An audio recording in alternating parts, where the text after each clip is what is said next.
I'm Lauren. And my name is Catalina. And today we're going to talk to you about transgender healthcare.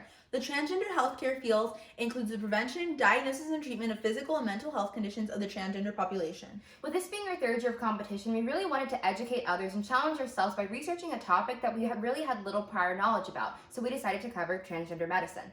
And although this can be a sensitive and controversial topic for many, the medicine and science surrounding transgender people shouldn't be affected by political and societal views.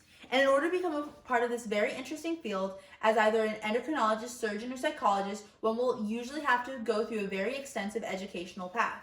To become a surgeon or an endocrinologist, one will have to complete a bachelor's degree, attend medical school, earn a medical license, complete residency and fellowship, as well as become licensed in their state. Surgeons will often have to include both a general surgery, and a plastic surgery residency, and endocrinologists will often have to do an endocrinology fellowship in order to reach their career goals. Either these career paths will take 14 to 15 years to complete after high school graduation. In order to become a psychologist, one must obtain a bachelor's, master's, and doctoral degree in either psychology or related subjects, as well as complete a 2-year internship and obtain a state license in psychology. This normally takes around 16 years. So what exactly do these professions do? Well, surgeons will examine patient files and history, outline the risks and benefits of surgery, and complete gender-affirming surgery and procedures. Psychologists diagnose and treat mental disorders, complete administrative tasks, and provide referral services. And finally, endocrinologists will look for and diagnose signs and symptoms of hormonal imbalances and give advice on diet, nutrition, and hygiene in relation to the endocrine system. Surgeons usually make around $280,000 at the start of their career to around $500,000 by the end. Psychologists make around $87,000 to $210,000 by the end of their career, and endocrinologists on average make around $200,000 at the start of their career to around $340,000 by the end.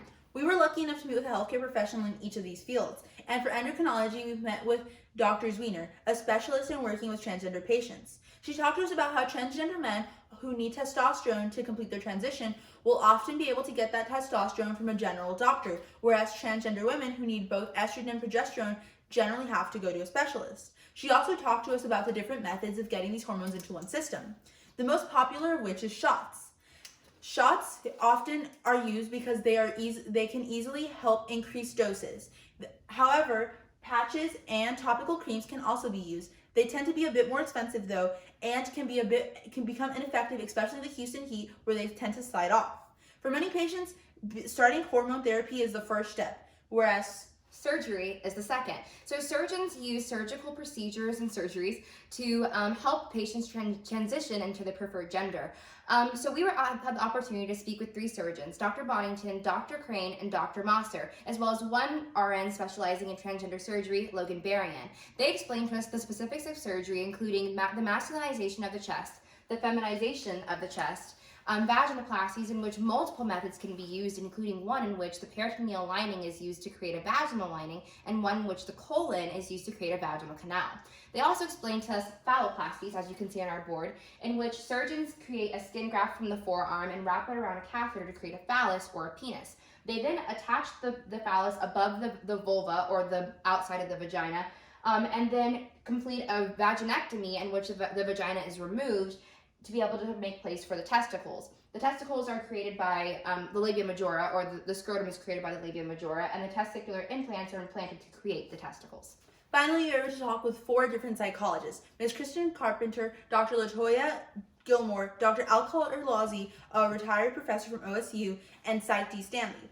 Each of these psychologists emphasizes the importance of a supportive family and friend system in transgender patients' lives. Dr. Alcar Lawsey specifically talked to us about how he was able to educate hesitant family members and friends in order to become great supporters of his patients. Finally, each of these psychologists talked to us about how COVID-19 has especially impacted their patients' mental health, as many have been forced to stay home and isolate with family members who aren't supportive. When asked, each of these specialists explained to us how the most unfavorable part of their job were the negative effects of political and health insurance policies, as well as a lack of societal acceptance. However, according to them, the personal satisfaction experienced by helping this marginalized population outweighed the difficulties. As Dr. Zwiener put it, getting to see people just really become themselves. It's fantastic. You just get to see them blossom into who they are supposed to be. So, we encourage you to learn more about this growing field of medicine. The societal acceptance of the transgender community is controversial, but transgender medicine should not be. Thank you so much for your time. And have a great day.